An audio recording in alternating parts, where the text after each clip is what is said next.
Serving in combat requires tremendous resilience, but shaping communities as a civilian demands a different strength entirely. Yes. What's the most underestimated psychological challenge veterans face when transitioning into civic leadership roles? Their biggest challenge is sometimes they may not see their work as quickly. Because when we're given a mission, we can see it be completed within 30, 60, or 90 days. Yeah. Because that's what the whole mission is about. Yeah. Sometimes, as civilians, whatever we want to do to help in the community or, help with an organization or something, that completed mission may not be as fast as you're used to it. It may happen, but it's not going to happen as soon as you want it to happen. Because one, everybody doesn't have your mindset. Yeah. Two, you don't have the same resources that you had when you were in the military. Yeah, that's true. Road is long, but I won't fade. I'll rise from the war I made. Unfinished business. Unfinished business. The road is long, but I won't fade. Hey, what's up, guys? Welcome to the Unfinished Business Podcast, a podcast for veterans pursuing new life missions. Today's guest doesn't just wear the uniform of a retired U.S. Army major, she wears the armor of purpose. Tarnesha Nickens is a leader who's lived across continents, served in combat zones, and now leads with conviction in boardrooms, classrooms, and underserved communities. But her story isn't about rank or accolades, it's about evolution. Tarnesha's a spiritual soldier, someone who's turned sacrifice into service, education into empowerment, and transition into transformation. From Operation Iraqi Freedom to mentoring future voters in Collin County, Tarnesha has never stopped answering the call. And that right there is what Unfinished Business is about. This episode is not just a conversation, it's a blueprint for veterans refining what mission looks like after the uniform comes off. Tarnesha reminds us that legacy is not built by what we endure, but how we lead once the battle has ended. Tarnesha, welcome to the Unfinished Business Podcast, a podcast for veterans pursuing new life missions, and the time has come. We are. Who are you talking about? Oh my goodness! Yeah, I was gonna say, did I stick the landing? You did amazing. I almost feel special. Well, that's so awesome, and you are very special, and that's one of the reasons. That's one of the reasons I had a strong desire for. I told you in other conversations that it was so important that you and I finally sit down and talk. I get to know the woman behind the accolades and the spirit that you emote in the community. It just it's kind of like it's an exuberant energy that I really admire and appreciate about you. And I thought, hey, you know what? We got to get Tarnesha in and let's stop talking about it and start being about it. And here we are. And I'm so grateful. We're finally here. Yes. Awesome. And, we met at I don't know where we met. Maybe Lisa K. Veterans Luncheon. The Veterans Appreciation Luncheon. Luncheon, yeah. yes. Yeah, it was that whole event has been such a blessing to the community. She's an angel on earth, isn't she? Yeah, she really is. She needs a lot of awards, I keep saying. But we'll see if we can figure that out. Yeah, we're gonna come up with that one for her. Tarnesha, you've lived your life as a kind of a spiritual soldier, and what I mentioned in the introduction, merging purpose with service. What's the most surprising place or moment where you found spiritual clarity during your military career? It's funny. I've had so many, but the one that hit me the hardest, it was August 2005. I was in Egypt. It was a Bright Star mission. So, that's multiple countries, everything. I was there for the prelude of getting ready for this Bright Star operation. And we actually had just had Hurricane Katrina happen. And so we had some National Guards that had just, came through, and we're trying to get them back to the States. Oh, wow. My family is from Louisiana, so I couldn't get in contact with them. This is a year post from when I first got hit with the IED. Oh my God. And as we're getting them, trying to get them back, I had an incident with my soldiers. We do, 24-hour,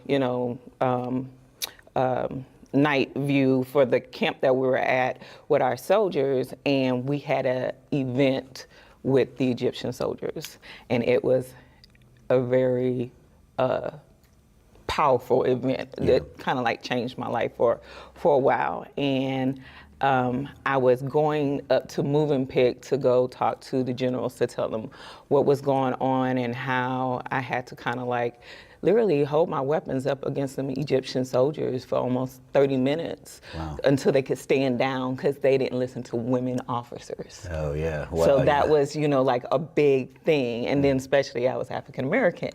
So that was a big thing. So I'm doing this brief, and then afterwards, one of the soldiers, the generals, of course, were living in nice hotels. We were out with no water, no lights, the whole nine. Yeah. And so one of the soldiers was like, man, we don't have to be there for another 3 hours.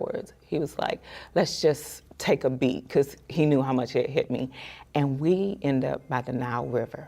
Oh my God, wow. And so I took off my boots, took off my socks, and raised up and was able to just put my feet in the Nile River. And what's funny is I actually studied Egyptian history and hieroglyphics in undergrad. Oh, wow. So this was like a moment, because I was like, God, is my family okay?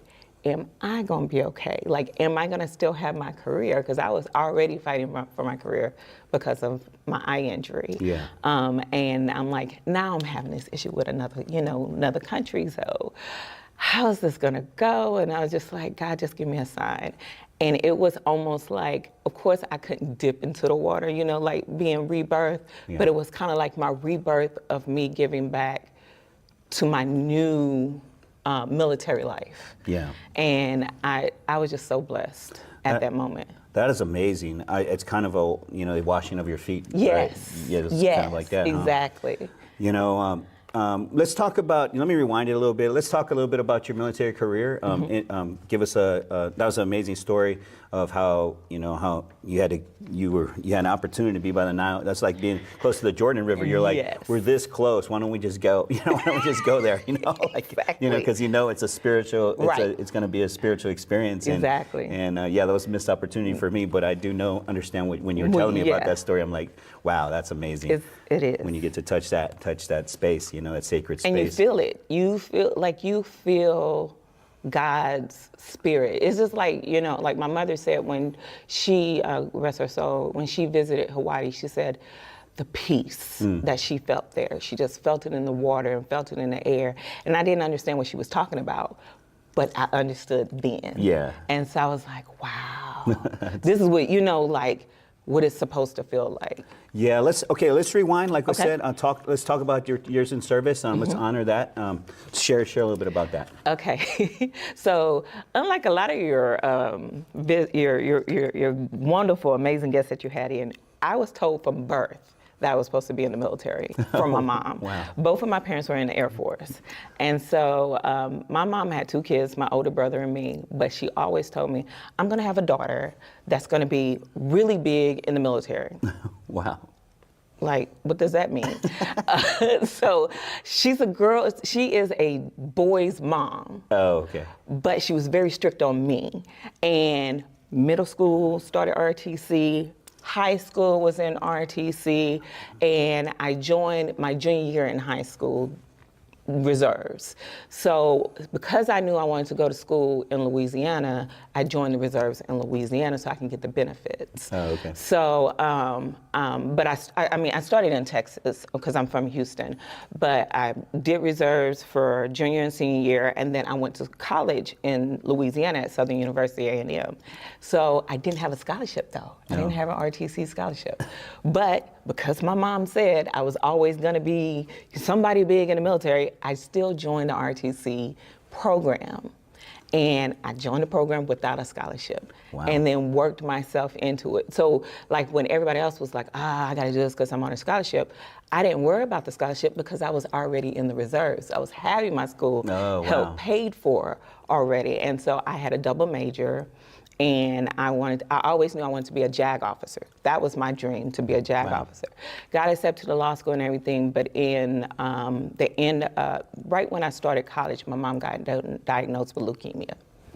And so then I had to make the choice of who's gonna take care of my mom. So I went from being in the reserves, and I did that for 5 years, and then went into active duty as an officer. Okay. And so I graduated there so I can put her on my stuff so I can start taking care of her. So that was the beginning of me going into active duty, and I was the first officer in my family. Wow. So it's generations in my family. We Yeah. have Army, we have Navy, we have Marines, we have everything. Wow. My cousin here that lives here in Dallas, he's the highest ranking, he was a sergeant major in the Marine Corps. Okay. My husband that I love to death, he was the first sergeant in the Army. Oh, wow. But I was the first officer. It's so amazing because my cousin I was just talking about, that sergeant major, his son just became a second lieutenant in the Marines. So I was like, okay, you're keeping the tradition. We're gonna keep this going. But it was so cool because I was like, y'all gonna salute me one day. And it was great, you know. Yeah. That was an honor. That's so special. That's such a unique story. I'm so glad that I have you on this on the podcast, on Unfinished Business, a podcast for veterans pursuing new life missions. Because legacy is your legacy, a legacy of your family and your husband and this whole U.S. pride, the pride of you know, serving our country. Serving our country is what this podcast is about. It is you know, everything. Like I just posted yesterday for spring break, we went to D.C. Oh, wow. We went to Virginia. We're history nerds. Okay. So we went to the National Army Museum in wow. Virginia. Wow. My husband had a brick made just for me. So as you walk to go into the Army Museum, you see my brick that says Major Nickens, you know, Tarnesha Nickens, wife, mom, Iron Major. And that just like teared up, you know, because I'm like, this is the legacy that my daughter was able to see, but my grandkids can see, you know, like, our family can continue. And I always try to tell everybody, I read the book, The Dash. You know, it's not about when you were born and the day that you die, it's what you did in between that dash. Okay. And I want to make sure that I'm at least, I may not be able to affect the world, but at least if I can affect the next person, you know, that's enough for me. Hey, that's where it starts, with one audience of one. You know, I always say we have an audience of one, and I just had a podcast with a guy named Chip Scouron, and he said a very impactful statement. I said, "What's your legacy?" He said, "I just want to be known as the person who loves the person in front of him." Amen. And I was like, "Wow, that was amazing." Okay, you embody continuous learning through advanced degrees, and now you're pursuing a doctorate. Is that correct? I am. I had to put it on pause because of a procedure that I had done, but I'm getting back to it. Okay, hey, no problem. Beyond credentials, how has your journey of intellectual growth reshaped your identity, especially transitioning from soldier to a scholar, or heading towards that direction? My husband calls me a habituary learner because I always tell my daughter this all the time, but I tell anybody, I said, you know what, people can try to take away your joy, they can try to take away, you know, your money, your car, whatever. One thing they can never take away is your education. The knowledge that you know. And you don't have, my great-grandmother, that's who I look up to, she died at 103. Wow. She only had a 4th grade education. Oh my God. And she was the first black lady in Jennings, Louisiana to own her first home. Oh, wow. So you don't have to have that scholar to be educated, you know? And that's where my mother had her master's. I had a double undergrad, I had a double master's, you know, I'm working on my, but I feel like, and I always say I'm a person of many and a person of nothing because I have, you know, in interior design, event planning, you know, tax, just everything. I love just learning stuff.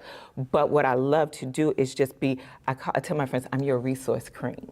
Oh, nice. Let me be your resource queen. Nice. Because you may not have the time for it, but I may know something just as simple to help you. And sometimes that's not because to have a doctorate to know what it could do to help this person get an apartment if they're on hard times. Or if this person needs money for their rent or their light. How could you help them? You don't need a degree for that. Yeah. You just need to learn to read and do the education.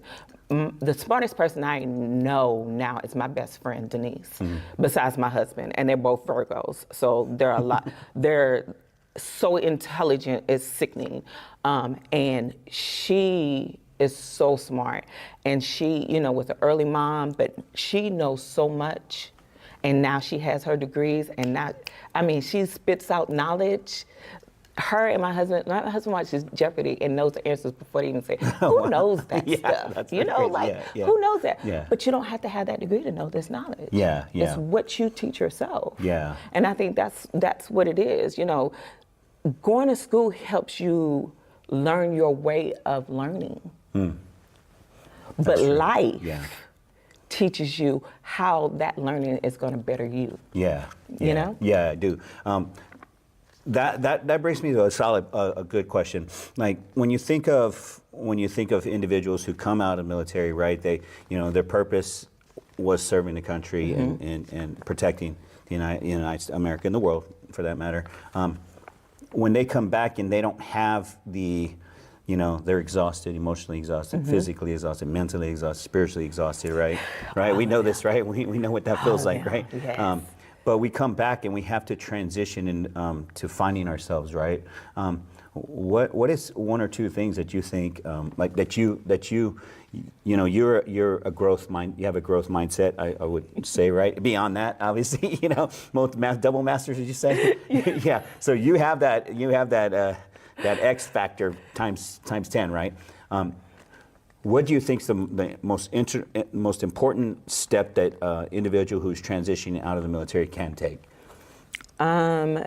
Two things, because I still deal with it now. Yeah. That is my main struggle. I will say that is my main struggle.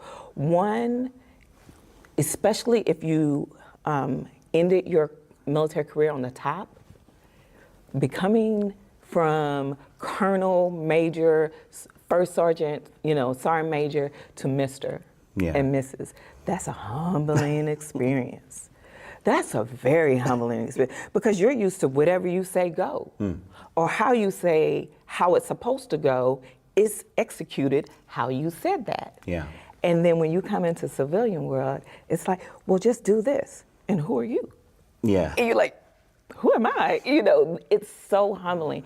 And sometimes it takes so long to humble yourself to know that, wow, you're not on that standard. And I started going to interviews and with my degrees and, everything, they were like, no, we can't hire you. And I'm like, well, why? They were like, well, you have the education, but you don't have enough civilian experience. So I'm like, well, wait, I was fighting this country for you. What do you mean? Yeah. And it's just like, when you keep hearing those no's, get back up. It's okay. Yeah. Maybe corporate world is not your thing. Find your niche. Yeah, yeah. And then, roll forward with that. How much do you think, you have creative, you have a creative gene. You said you do you designer and you event planning, styling, stuff like that. How much do you think a creative gene would be healthy for a combat veteran that's coming out? Very. Yeah. Very, because that is the special sauce that separates us from everyone else. Yeah. Because at the end of the day, I had to tell myself, okay, they're not hiring me, but they are hiring other military people. They're not hiring me because they don't want to pay me the level where I left, where they're going to say, oh yes, we support soldiers, but they want to, hire the second lieutenant or this, the captain because it's lower. Yeah. But they're hiring us because they know we're going to be on time. We're going to work extra. We're going to figure it out. Once they give us that mission, we're going to complete it to the end. Yeah. Some people don't complete things all the way to the end. I was blessed. And this is something that I tell when I speak to, the high schoolers and stuff, is I lived my life for my mother. Because she always said I was going to be in the military and everything. I didn't mind it. I loved it because I wanted to travel the world, but that wasn't my dream. And I tell the kids, like, when you go pick up whatever you want to be in life, it's your decision. Your mom and dad is not going to wake up every day to pay your bills for the rest of your life. So you have to pick that major in college or that trade that is going to make you happy every day. Yeah. Because your mom and dad is not going to be the ones making those decisions in your life for the rest of your life. Yeah. And for me, I was blessed. My mom, it's funny, my mom gave me the gift of event planning. She loved clothes, she loved designing, all that stuff. So I loved doing it too, maybe to a little more extra, but I loved doing that. And I didn't realize it was a gift until Lisa K. Wow. It's funny because I used to do the military balls and everything. Everything was simple to me, just, organizations and everything. But she was like, God told me to tell you, I see you doing events. I see you doing clothing, something with clothing and stuff. She was like, it's just, you can walk in a blank room and then make it beautiful just with simple stuff. And I was like, I don't know about that one, Lisa. And she was like, just pray on it and work on it. And it slowly, went that way. And I think that's the thing. My mom always told me, you may not be the prettiest thing in the room, but I'm gonna make sure you're the best dressed thing in the room. Wow. And so that was always my mindset. Yeah. I'm not the prettiest, but I'm gonna be the best dressed. And I'm, they're gonna, hey, I'm gonna have a smile that's $1,000 million, and my personality, my personality, I love laughing. So, that's how I kind of like went on with life. Yeah. And that's how I treated it. That's beautiful. Serving in combat requires tremendous resilience, but shaping communities as a civilian demands a different strength entirely. Yes. What's the most underestimated psychological challenge veterans face when transitioning into civic leadership roles? Their biggest challenge is sometimes they may not see their work as quickly. Because when we're given a mission, we can see it be completed within 30, 60, or 90 days. Yeah. Because that's what the whole mission is about. Yeah. Sometimes, as civilians, whatever we want to do to help in the community or, help with an organization or something, that completed mission may not be as fast as you're used to it. It may happen, but it's not going to happen as soon as you want it to happen. Because one, everybody doesn't have your mindset. Yeah. Two, you don't have the same resources that you had when you were in the military. Yeah, that's true. When you were in the military, you can call, hey, I need an S4, I need an S3, I need this logistics, I need this, and guess what? Yeah. Money was no object, you can make it happen. Yeah. If you're the person that's providing it, now you have to figure out how you want that to be successful. Yeah. And so have your dreams, make sure you can still give out to the community. Like I help out with one of my sisters.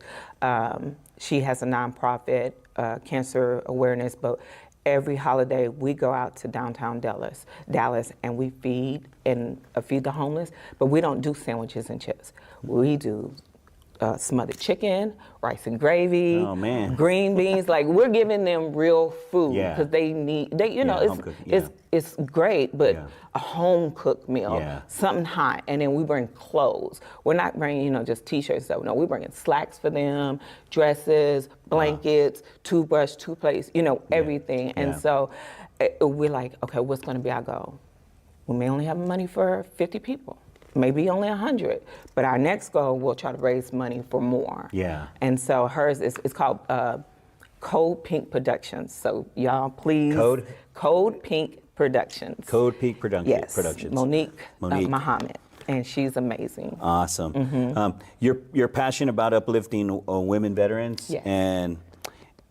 And what psychological barrier do you see women veterans facing most consistently, and how can they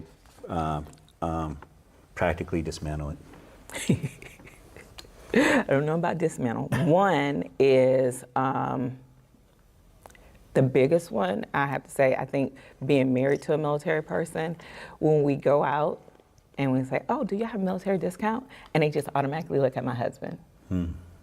Yeah. You know? Yeah. And believe me, he's fine. And he like you. He looks good, so he looks like a military man, you know? But he goes, no, my wife is the veteran. Just to throw him off every once in a while. And they're like, oh, I'm so sorry. Thank you for your service. Yeah. And I'm just like, because I don't know what it is in a lot of people's mindset that they just can't think that a woman can serve, you know, in the military. Yeah. Or if they do, it's just at a lower level. And I think just getting the respect that, like, even when you go to the VA, they will only have, they have hats for veteran war, you know, Korean War, Desert Storm, first sergeant, da-da-da-da-da. And then all the women get is women veteran. Yeah. They have captains, everything for the males, Yeah. but we can't get a rank for the women's. Yeah. You know, we can't get that for our shirts Yeah. or anything. And I think it's just the respect first thing, but definitely the mental health.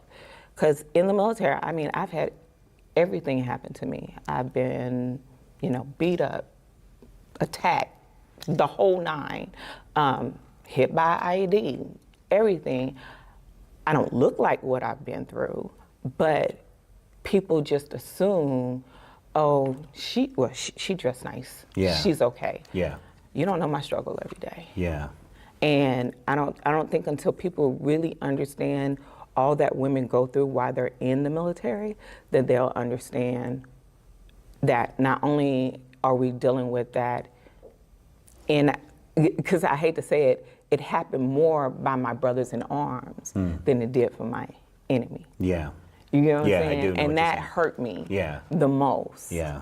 And so it's something that, you know, you have to pray on and you have to heal with yourself, Yeah. but it's going to take some time. Yeah, it's you know, I just had another female veteran on, and she was a victim of sexual assault while she was in uniform, and I was just mind boggling. This conversation, we brought it to this part, but now it kind of just makes me realize, like, what do you think needs to change?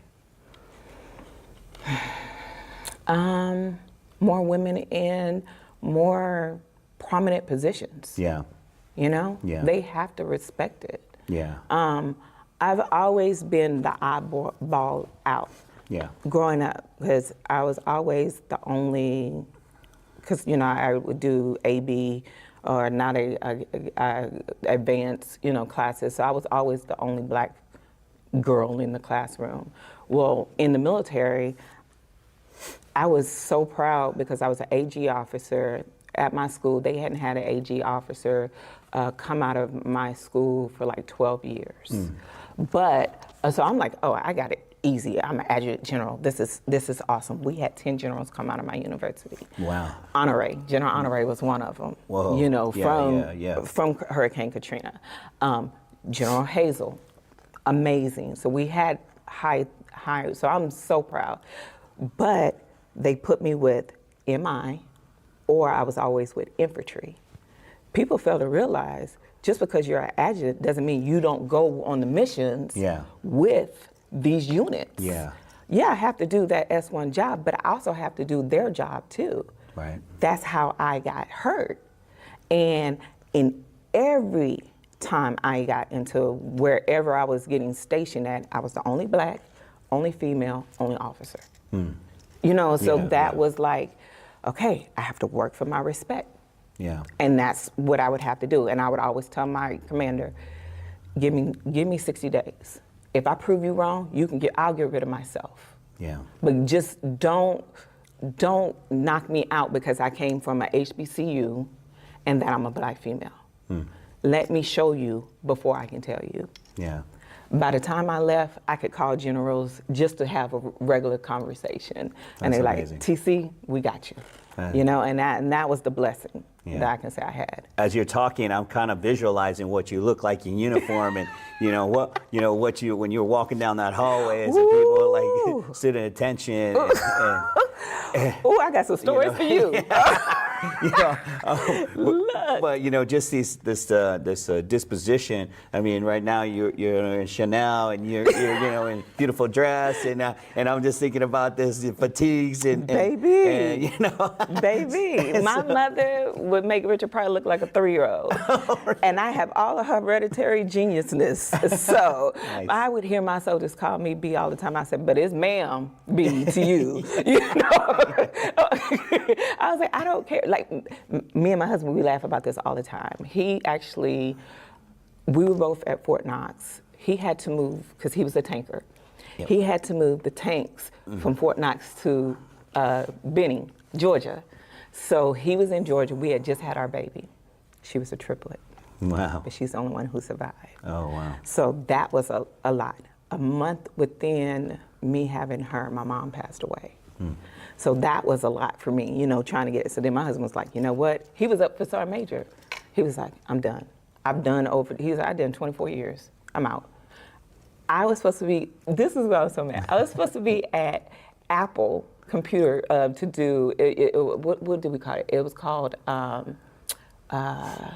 where you could do career, Assessments or evaluations. yes, Yeah. where you could do the career for the Army soldiers could do a career thing with a company. So I was like, oh, I'm going to Apple. We're going to Seattle. This is it. This is great. And then all of a sudden, I get a call the next day and was like, so Major Nickens, yeah, you're going to Germany. No, I'm going to Seattle. I'm going to Apple. They was like, yeah, no. So this colonel just fired his whole staff, and you're the only one that still has a top secret clearance, SEI with a polygraph, because they wanted somebody for MI in Germany. Oh wow. And so my husband had been in Germany. I had never been, and I was like, my baby's only like 3 months. Like, what am I? They was like, yeah, we'll do a speed thing. We get to Germany. He flies just to get me settled. We flew in at 6 o'clock in the morning. Soldiers came to pick up. They was like, ma'am, get in the back, change into your uniform. We'll drop your husband off and your daughter at the hotel. And I went straight into work. Wow. I didn't come back home until 11. He was like, what is this? I said, oh, you're a spouse now. Welcome. Military spouse. Yeah, welcome to my world. You're the military wife now. You're the military. No offense, but yeah. yeah. You're the military. He was like, this is crazy. Yeah. I was like, no, this is how my life normally is. Yeah. And it was crazy because the colonel that was in Germany was giving me orders, but then the colonel he had fired, the staff that he had fired, they were calling me in Kentucky, giving me orders of what they expected me to report to them on that first day. Wow. And he was like, this is not normal. It can't be normal. No, this is normal for people like me. Yeah. Wow, that's crazy. Let's go back and let's touch on your the incident when you got hurt, the IED. Let's just if you feel comfortable with it, we'll just touch on it a little bit, and then let me know what you learned from from your experience. What it taught you, what you took away from having to go through that. My resilience. It's funny because I don't have a Bronze Star, I don't have a Purple Heart, and the reason is because I was riding with the unit that I was just riding with. We had an issue in Kuwait. I was under General Wickham, and we lost 3 civilians. Oh. And nobody knew who the civilians belonged to. And I was on the 3rd Army. So I literally started this personnel system, which they use now, where we had to start going to each base and start looking up, like I had to do like a full roundabout on each unit that was under 3rd Army, their personnel, their insurance, their medical, their dental, like everything. And because I was riding with a signal unit to the next base, so we were going to Camp Victory, we got hit. Wow. When we got hit, I was with a soldier and a colonel.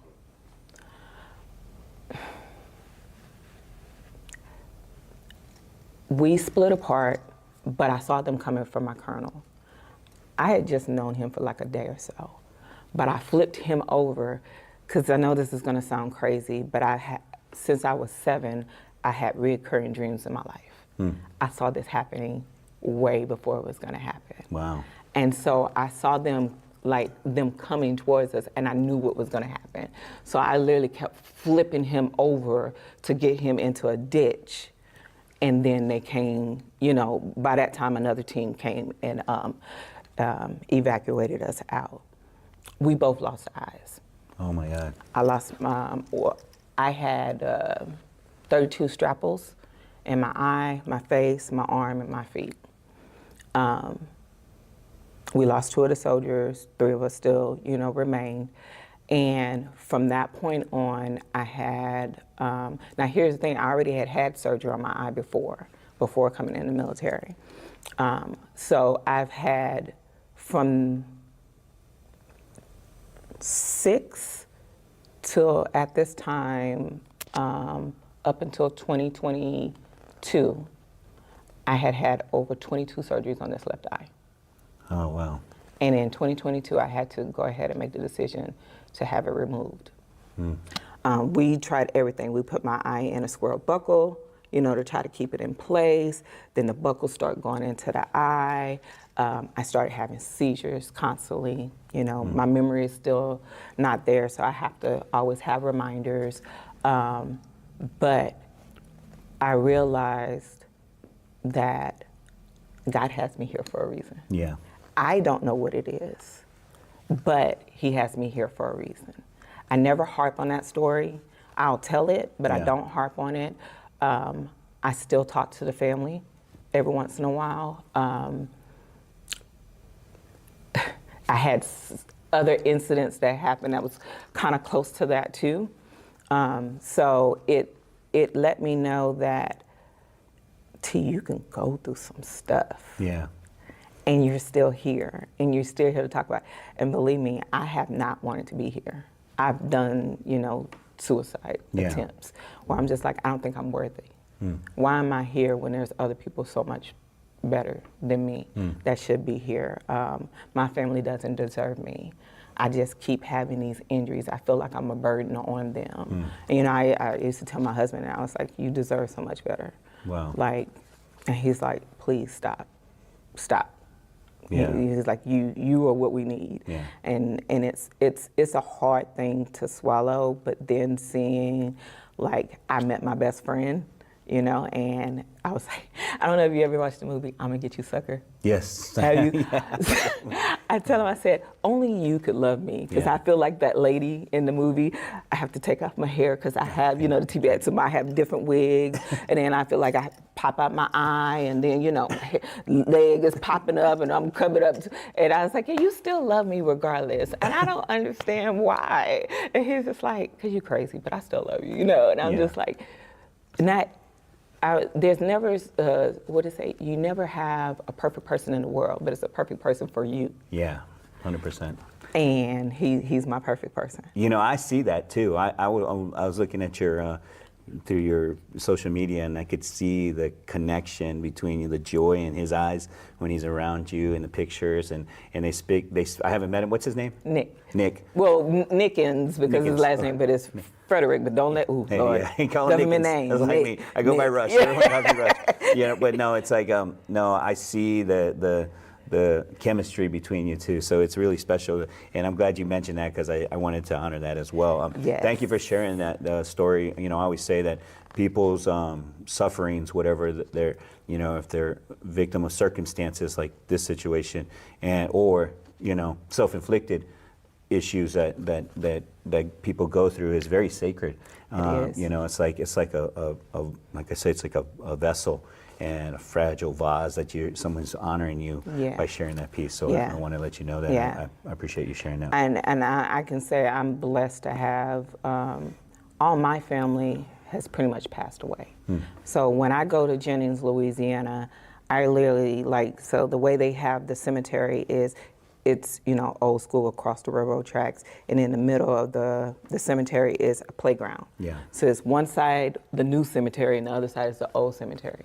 So I have half of my family, my mom and my aunt and my uncles and nephew and stuff on this side, and then my grandmother, great-grandmother, grandfather, and everybody on this side. So I literally, when I go there, am in a row. Yeah, You know, honoring so everybody, it's hard, but that's why I moved to Dallas.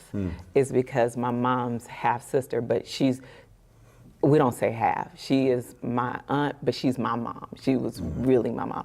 I wanted my daughter to know somebody from my family. Yeah. And she loves my daughter just the same. So my Aunt Vera, that's Aunt my Vera. heart. Aunt Vera is my, and if you meet her, Yeah. you will fall in love with Aunt Vera too. She's amazing. Let me know when y'all are cooking. Oh, I'll be we over. will. You know, we do a Louisiana, honey. Yeah, We do some my wife's from gumbo. Louisiana, Oh, so yeah. And I yes. just made crawfish etouffee last night. She don't eat that, but I'll eat it.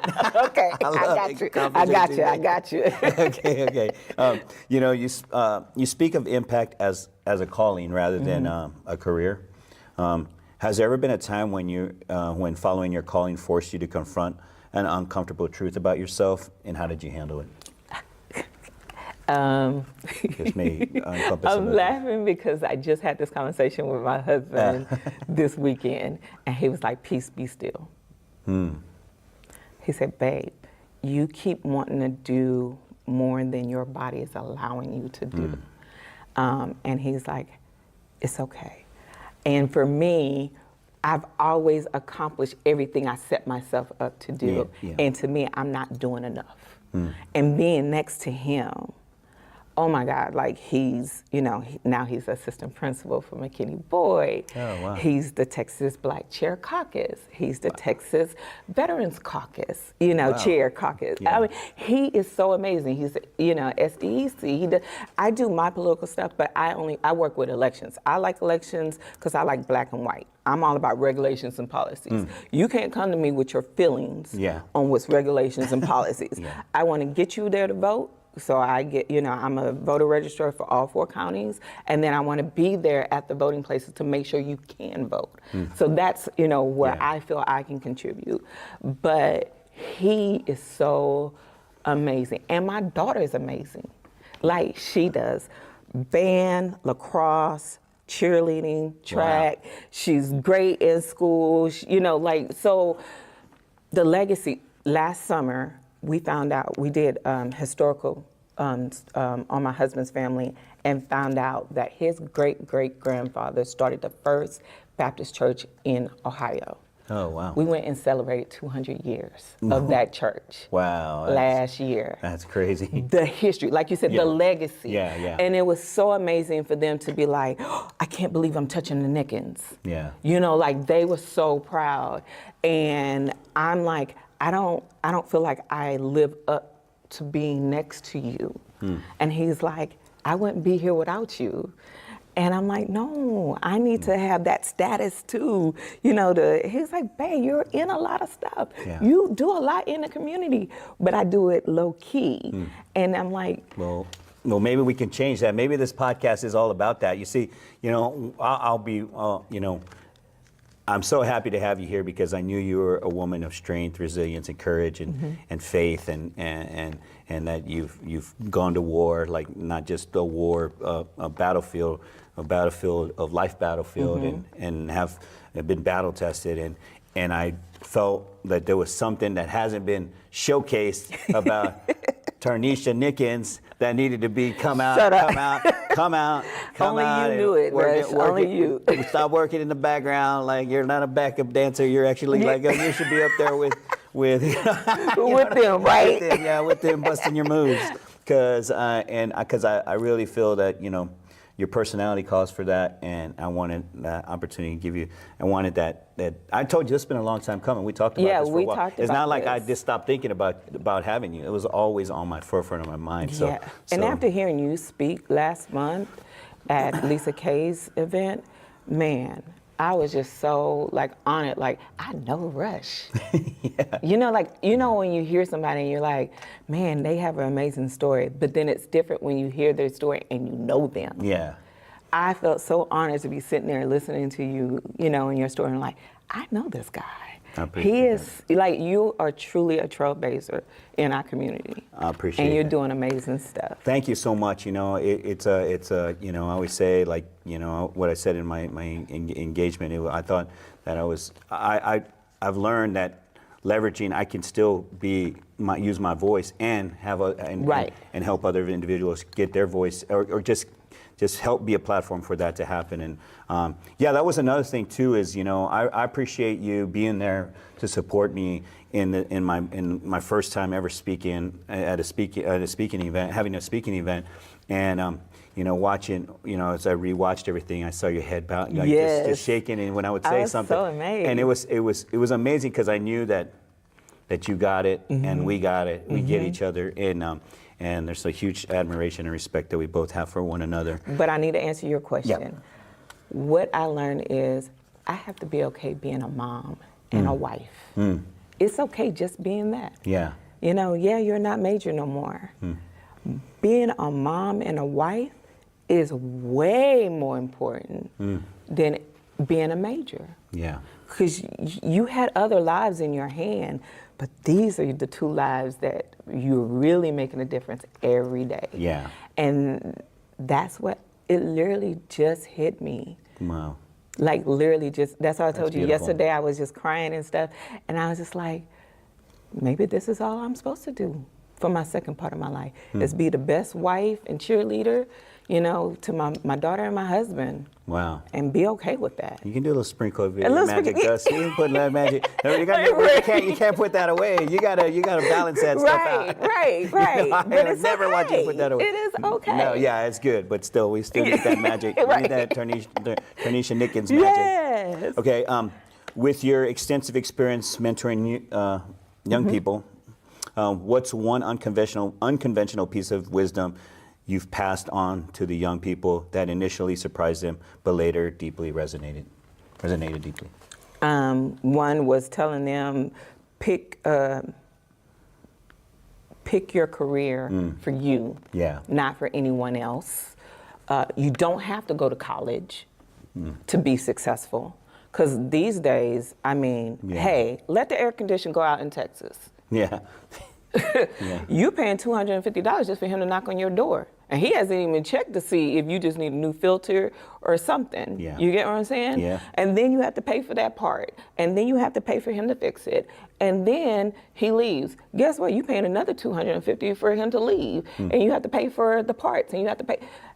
And that man, he has a great trade. Same with plumbing and everything. So, some people, they harp so much on you have to have a degree in order to be successful. You don't. Yeah. You really, really don't. And then the other thing I tell people, and they just kind of laugh, is I saved myself. So I stayed a virgin for a very long time because I didn't want anything to knock me from my mission on being successful and making my family proud. Wow. And some people was like, I was in my 30s. Oh, wow. And Wow. so past 30. Yeah. So they were just like, how could you? I was like, think of it this way. You can't crave chocolate if you never had it. Yeah. Right? Yeah.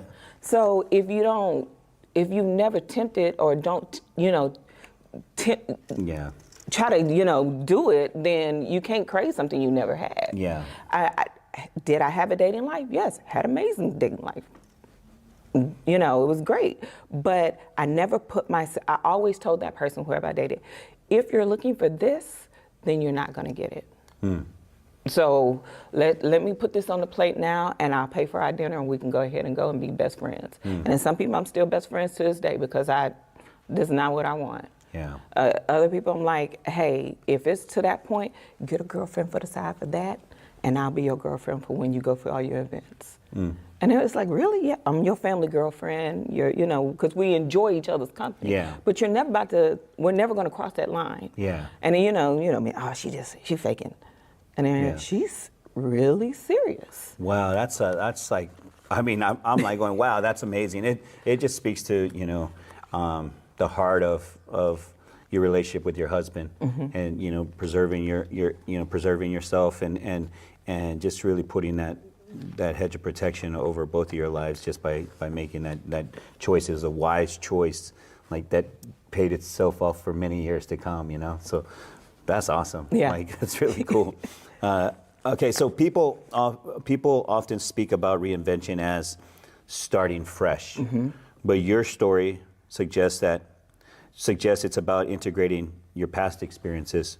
How have you consciously woven your military values into your current mission of social transformation and political consulting? Oh, it's the discipline that I have. I think being able to be in a lot of the military intelligence community, I loved it because it gave me the opportunity of seeing things at a strategic view, a broad view. Yeah. To see things, not just in the next day, but for the next couple of 5, years or so. Yeah. So like if I have, if I'm working with someone who's working on a campaign or whatever, I could be like, okay, let's look at what are you good at and where are you bad at? Yeah. So we can start working in those areas, and then let's work on what issues you feel you're strong at, and then what issues really need to be talked about for what you're running for. Yeah. Because a lot of times people, I say it's not an easy job to run for anything. Yeah. Not at all. But a lot of people, they run because they're passionate about a particular issue, which is great. But is it an issue for the position that you're running for? Yeah. And sometimes people get lost in that translation. Yeah. When they're makes running sense. for it. And so I'm like, I don't think this is the position. If you're that strong about this conviction, this is not the one that you need to run for. You need to run for this, and stuff like that. So I was telling my husband, I said, man, we love watching judge shows. And I was like, I would love to be a justice of the peace. Because, I was like, that's the everyday people. Yeah. Helping them out and stuff. Yeah. And I was like, that would be a great job where I could feel like I'm giving back, and you don't have to be a lawyer, you don't have to go to law school, but you do it's like Judge Judy, and stuff. And I'm just like, but you're helping people every day. Yeah. But you have to have that mindset of when you can see it before, you have to be able to separate their issue and what is really the problem. Yeah. And not everybody has that kind of mindset and thinking. Like a mediator. kind of A thing. mediator. Okay, last question. Got a couple other things. Okay. Imagine your life is a masterclass. What would you title it? And what essential lesson would you hope your audience takes away that they couldn't learn anywhere else? I would actually name it my second business, which is I see you. And you can use that in so many ways. So the way I use it is I see you for who you are. And I use the I because I lost my eye. But then I use I.C.U. It's an emergency. What's going on? I see you. Yeah. This is an emergency of what's going on in your life. What can we do to find the heartbeat back to what your passion is? Wow. You know what I'm saying? Yeah. And then it's, I see where you can go from here. I see the potential in you. I see your love. I see what you can be. Yeah. So let's talk about it, And I think that's what I would call it. And that's what I would try to like, empower people. And everybody has a gift. God has blessed all of us with a gift. Sometimes we just don't know what that gift is. Yeah. And you may not know what it is. It may be just once a person meets you, they're like, you're really great at this. Yeah. Like I said, like how Lisa Kay did with me. Yeah, that's so cool. I like that a lot, man. You're gonna have to, you go back and look at this, and we're gonna have to put this into some motion. Okay. So I want to see you put that into motion because I like the ICU. It means it has multi-dimensional meanings, Yes. Spiritually, just. From a redemptive standpoint, all kinds of avenues. So let's see. I want to see you. Rest, you're make this gonna happen. be the producer for it. I want to make. I want You gotta make this to happen. see you. I want to see you make this. Yes, happen. see, that's what I'm talking about. No, I think that's like amazing. Let's make it happen. However, I can help you. I'll be more than Okay, happy I would to. love that. No, it's great. I'm so happy to have had you on the podcast. I do this for every guest that comes on. I say, give somebody a person, a team, whoever you want, give them a shout out, tell them, maybe some encouragement, whatever, or some appreciation, however you want to do it. Here's your floor to give some person or persons a shout out that deserves it and that whatever. Of course, first, God, thank you for allowing me to be here. Amen. My husband, Frederick Nickens, the fourth. He is my soulmate. He is my best friend. He is everything to me. He's my inspiration. He's my king. My daughter, Victoria Nickens, she is the reason why I am here. She is the reason why I want to be better. My husband has made me love myself again, and she has made me know what love is again too. You know, the power of love. Yeah. I love my family. My family, we are so funny. Sometimes I say we should have our own reality show at sometimes, but I love my family. Vera Roberts, that's Vera.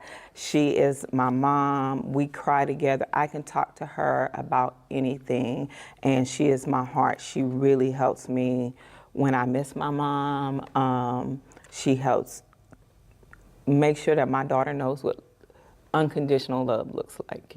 And I really appreciate that.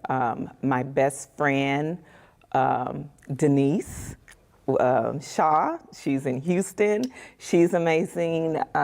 My best friend, William Weaver, he's amazing. He has helped me through like probably the last 10 years of my military career. So he's amazing. And then I have an amazing Dallas family. Sometimes you may not have blood relatives, but you have the family that you grow with. Yeah. And my Dallas family, C.J. Johnson, Christopher Johnson, Rosetta Edwards, Victor Edwards, and Big Victoria, that's their daughter. So we call her Big Victoria. She's outstanding. This beautiful girl, she's at FAMU. She's just turned 20 yesterday, and she's already got accepted to pharmacy school.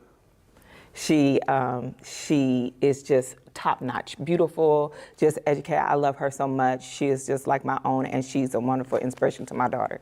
So I am very thankful for my circle that I have in my life. And you know what? I have to say, I almost forgot. I have a brother, an older brother, and we fight, but that's my ace boom coon, and I'm so proud of the good things that are happening to him now. So I'm blessed. That's I'm awesome. blessed, and I'm blessed with my Nickens family too. My Nickens family, they have taken me in, and I've always felt like I'm just a part of them. So Mama Joanne, thank you too.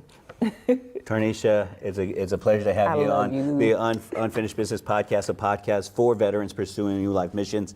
What an amazing conversation.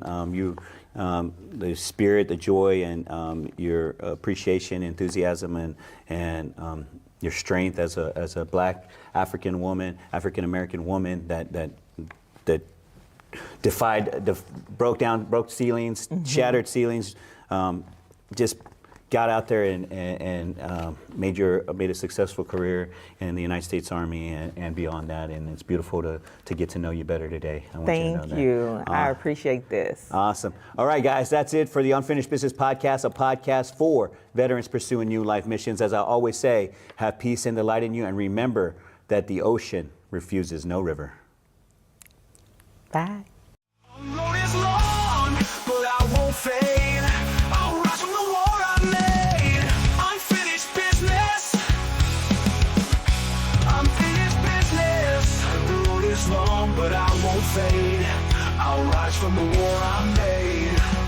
Oh, unfinished.